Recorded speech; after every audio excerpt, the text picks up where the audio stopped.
इसके पहले हम लोग पढ़ चुके हैं कि full pitch factor, short pitch factor और पिच फैक्टर जो होता है, पिच फैक्टर जिसे हम के पी से सूचित करते हैं। ठीक है, पिच फैक्टर को हम लोग के और पी से सूचित करते थे, के पी या के सी से। ठीक है, उसके बाद हम लोग पढ़े थे डिस्ट्रीब्यूशन फैक्टर। ठीक है, डिस्ट्रीब्यूशन फैक्टर को हम लोग के डी से सूचित करते हैं,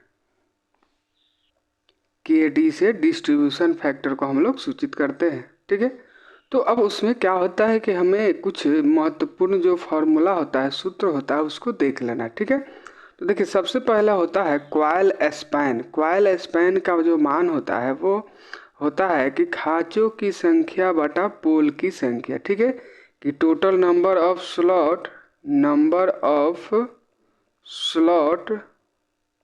और बटा में हो जाता है नंबर ऑफ पोल्स।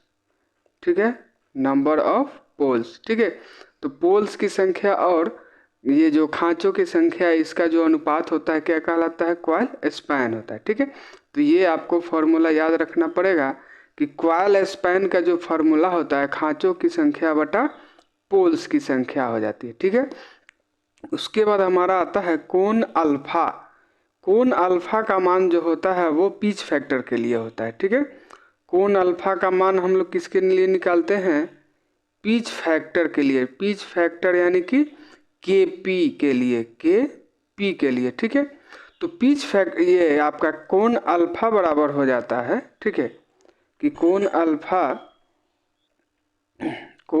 बराबर हो जाता है पूर्ण पिच माइनस वास्तविक पिच और गुने 180 और बाटा आपका पूर्ण पिच हो जाता है। ठीक है, कि आपका कोण अल्फा बराबर क्या होता है कि पूर्ण पिच माइनस वास्तविक पिच। ठीक है, पूर्ण पिच माइनस वास्तविक पिच और गुने 180 डिग्री और बटा में आपका कितना हो जाता है? पूर्ण पिच हो जाता है। ठीक है, तो ये भी आपका एक फॉर्मूला है कि कोण अल्फा का मान निकालना है तो पूर्ण पिच माइनस वास्तविक पिच और गुने 180 डिग्री और बटा में आपका कितना हो जाएगा? पूर्ण पिच हो जाएगा। ठीक है, ये भी एक आपका क्या है? फॉर्मूला है।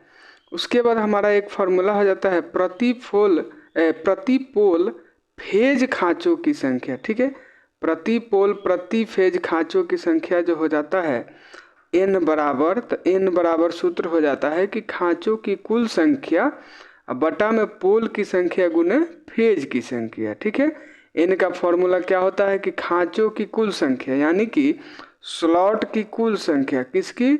स्लॉट की कुल संख्या बटा में पोल की संख्या और गुने फेज की संख्या। ठीक है,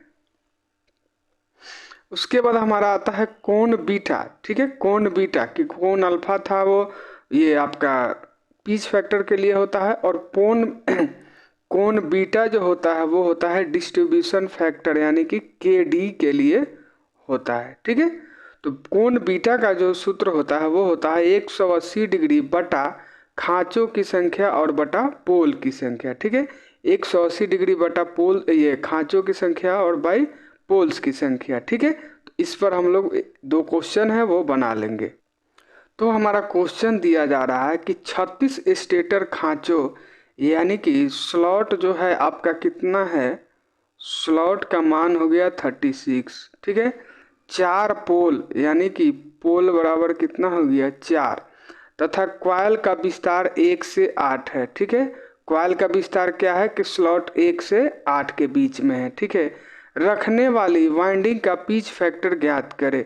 देखिए सबसे पहले हमें यहाँ पर जैसे कि मान दिया गया है पोल का 36 और ये 36 बोला स्लॉट का 36 और पोल का मान 4। ठीक है, तो सबसे पहले हम यहाँ पर क्या निकालेंगे? कॉइल स्पैन निकालेंगे। ठीक है, कॉइल स्पैन हमारा हो जाएगा टोटल नंबर ऑफ स्लॉट और बटा में नंबर ऑफ पोल। ठीक है, अभी हम लोग फॉर्मूला पढ़े थे कि कॉइल स्पैन बराबर क्या हो जाता है कि टोटल नंबर ऑफ स्लॉट और बटा में पोल। ठीक है, कितना आ जाएगा? 9। तो कॉइल स्पैन का जो होता है वो आपका पूर्ण पिच को कॉइल स्पैन हम कह सकते हैं। ठीक है, जो आपका पूर्ण पिच होता है ना, जो फुल पिच होता है, फुल पिच कहने का मतलब क्या होता है कि दो पोल के बीच जो है ये। ठीक है, देखिए जब ये दोनों कॉइल क्या है कि पोल के मतलब कि पोल के ही स्लॉट, पोल वाले स्लॉट पर ही रहता है, तो ये फुल पिच हो गया। ठीक है, तो फुल पिच और जो कॉइल स्पैन है इसका मान जो है एक समान हो सकता है। ठीक है, तो जो ये कॉइल स्पैन हमारा आया है ये क्या है, आपका पूर्ण पिच है। ठीक है, क्या है, पूर्ण पिच है। ठीक है, अब देखिए पूर्ण पिच हमारा कितना आया, 9 हुआ। और जो आपका वास्तविक पिच हो जाता है, जैसे कि हमारा कोण अल्फा बराबर क्या था, सूत्र जो हम लोग अभी फॉर्मूला पढ़े हैं उसमें था कोण अल्फा बराबर पिच में अंतर। ठीक है, क्या है, पिच में अंतर हो जाता है, पिच में अंतर और इंटू 180 डिग्री और बटा में क्या था, पूर्ण पिच था।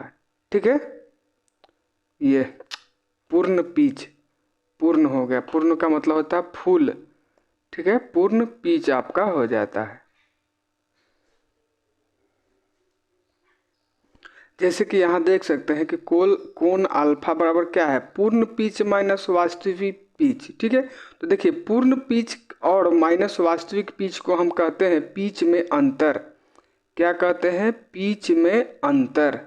ठीक है, कि पूर्ण पिच और माइनस वास्तविक पिच को पिच का मतलब हो जाता है पिच में अंतर। ठीक, तो उसी फॉर्मूला के अनुसार हम लिखे हैं कोण अल्फा बराबर पिच में अंतर गुने 180 डिग्री और बटा में पूर्ण पिच। ठीक है, तो पूर्ण पिच का हमारा मान कितना है, 9 है।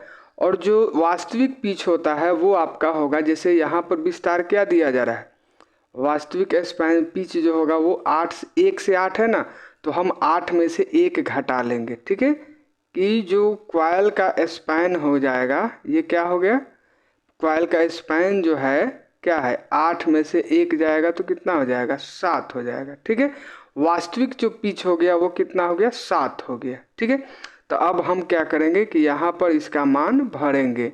ठीक है, पिच में अंतर, तो देखिए फुल पिच और माइनस वास्तविक पिच ये हो गया 9 माइनस 7 और गुने 180 डिग्री और बटा में कितना हो जाएगा, पूर्ण पिच का मान कितना है, 9 है। ठीक है, अब हम आगे इसमें क्या करेंगे कि अब हमारा 9 में से 7 गया तो 2 और गुने 180 डिग्री और बटा में कितना है, 9 है। ठीक है, तो कितना आ जाएगा, 9 से जब काटिएगा तो 9 दूना 18, 20 बार में कट जाएगा तो कितना आ जाएगा, 40 डिग्री। ठीक है, तो कोण अल्फा का मान आपका कितना आ गया, कोण अल्फा का मान आ गया आपका 40 डिग्री। क्या आ गया, कोण अल्फा का मान आ गया 40 डिग्री। तो जब कोण अल्फा का मान आपका 40 डिग्री आ गया तो हम पहले ही पढ़ चुके हैं कि के पी यानी कि पिच फैक्टर बराबर क्या होता है, कॉस अल्फा बटा 2 होता है। क्या होता है, कॉस अल्फा बटा 2। ठीक है, हम ये फॉर्मूला पहले ही पढ़ चुके हैं कि कॉस अल्फा बाई 2 होता है के पी का, यानी कि पिच फैक्टर का जो फॉर्मूला होता है वो होता है कॉस अल्फा बटा 2। ठीक है, तो कॉस का कॉस हो जाएगा, अल्फा का मान कितना डिग्री है, 40 डिग्री है और बटा में 2 कर देंगे। ठीक है, तो 2 से करिएगा तो 20 डिग्री आपका आ जाएगा। ठीक है, तो कॉस 20 डिग्री हमारा क्या हुआ, मान आया। फिर कॉस 20 डिग्री का जब मान निकालने जाइएगा तो इसका मान हो जाता है 0.94। ठीक है, तो ये हमारा क्या हो गया, आंसर हो गया। ठीक है, कि जो ये पिच फैक्टर का मान है कितना है, 0.94 हमारा है। ठीक है, पिच फैक्टर का मान कितना है, 0.94। ठीक है, तो ऐसा क्वेश्चन अगर आता है तो आप बना सकते हैं आसानी से। ठीक है, ये क्वेश्चन आप फिर से अपने से वीडियो देख के समझ लीजिएगा और फिर अपने से बनाइएगा। ठीक है, अपने जो एक क्या करिएगा कि जितना पढ़ाई हो रहा है उसका आप क्या करिएगा कि एक मतलब कि कॉपी बनाते जाइएगा, एक फाइल बनाते जाइएगा, जिससे क्या होगा कि आपको रिवीजन करते समय आसानी रहेगा। ठीक है, तो ये अपने से बनाइएगा और इसमें कुछ भी दिक्कत होगा तो कमेंट करिएगा, फिर हम बताएंगे। ठीक है, आगे हम लोग देखते हैं। अगला जो हमारा क्वेश्चन है इसमें क्या निकालना है, हमें डिस्ट्रीब्यूशन फैक्टर निकालना है। ठीक है, डिस्ट्रीब्यूशन फैक्टर यानी कि के डी। ठीक है, तो कह रहा है कि एक 6 पोल अल्टरनेटर 1000 आरपीएम गति पर घूर्णन कर रहा है। ठीक है, तो हमारा यहाँ पर क्या है, पोल का मान कितना है 6 है और n का मान कितना दिया गया है, n का मान हमारा कितना है, n का मान है 1000 RPM। ठीक है, 1000 RPM हो गया। ठीक है, घूर्णन कर रहा है। इसमें सिंगल फेज वाइंडिंग प्रति पोल 3 खांचों में स्थापित की जाती है। ठीक, देखिए n जो स्मॉल n जो होता है उसको कहा जाता है प्रति पोल खांचों की संख्या। यहाँ पर ये जो हमारा है फॉर्मूला, ठीक है, ये क्या है कि प्रति पोल फेज खांचों की संख्या n से सूचित किया जाता है, प्रति पोल फेज खांचों की संख्या n से। ठीक है, तो ये क्या हो जाता है कि खांचों की कुल संख्या बटा पोल की संख्या गुने फेज की संख्या। ठीक है, तो n का मान वहाँ पर हमारा कितना दिया हुआ है 3, तो यहाँ पर वही दिया हुआ है कि सिंगल फेज वाइंडिंग प्रति पोल 3 खांचों में स्थापित की जाती है। ठीक है, तो यहाँ पर हमारा ये 3 दिया हुआ है। ठीक है, और खांचों के बीच 20 डिग्री का अंतर है। तो देखिए खांचों के बीच जो अंतर दिया जा रहा है वो 20 डिग्री है। ठीक है, तो यानी कि हमारा बीटा कोण जो है, बीटा जो है हमारा कितना डिग्री है, 20 डिग्री दिया गया है। ठीक है, डिस्ट्रीब्यूशन फैक्टर यानी कि के डी का मान हमें निकालना है। क्या निकालना है, के और मतलब कि के डी का मान निकालना है, डिस्ट्रीब्यूशन फैक्टर का मान निकालना है। ठीक है, तो जैसे हम लोग फॉर्मूला पढ़ चुके हैं कि के डी बराबर क्या हो जाता है कि साइन n इंटू बीटा, ये बीटा बाई 2। ठीक है, और बटा में हो जाता है n साइन बीटा बाई 2। ठीक है, यही होता है सूत्र के डी का, यानी कि डिस्ट्रीब्यूशन फैक्टर का क्या सूत्र है, sine n into beta by 2 और बटा में n साइन बीटा बाई 2। ठीक है, ये हमारा क्या हो जाता है, फॉर्मूला हो जाता है। ठीक है, अब इसमें हम क्या करेंगे, मान को भरेंगे। ठीक है, तो साइन का साइन रहेगा, साइन का साइन रहेगा, n का मान कितना है 3 है, बीटा का मान कितना है 20 है, तो 20 और बटा में 2 और फिर बटा में क्या हो जाएगा आपका, ये n का मान कितना है 3 और साइन का साइन रहेगा। ठीक है, और बीटा का मान कितना है 20 और बटा में 2। ठीक है, 2 से 10 बार में ये कटेगा, फिर ये 2 से भी ये 10 बार में कटेगा। ठीक है, तो यहाँ पर हमारा जो मान है वो कितना आ गया कि साइन 3 दहिया 30 हो जाएगा, साइन 30 और बटा में क्या हो जाएगा 3 साइन 10, क्या आ जाएगा 3 साइन 10 डिग्री। ये सभी डिग्री में है। ठीक है, चूंकि कोण का मान डिग्री में रहता है।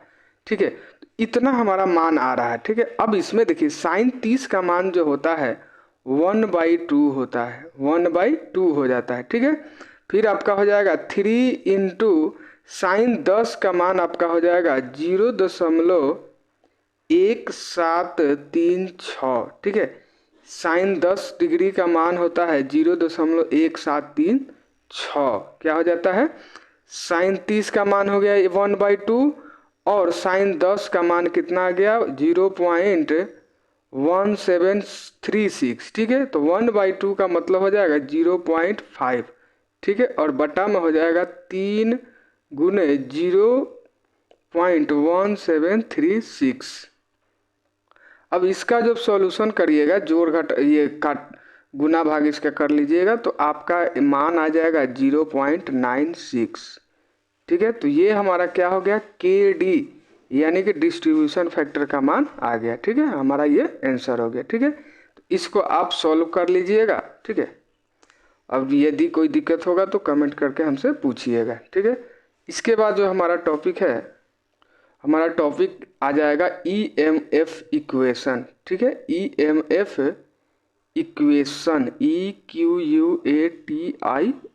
ठीक है, EMF इक्वेशन। ठीक है, यानी कि अल्टरनेटर में जो EMF उत्पन्न होता है उसका जो फॉर्मूला होता है वो हमें पढ़ना है। ठीक है, जस्ट इसके तुरंत बाद वो भी वीडियो हम अपलोड कर देंगे। ठीक है, थैंक यू दोस्तों।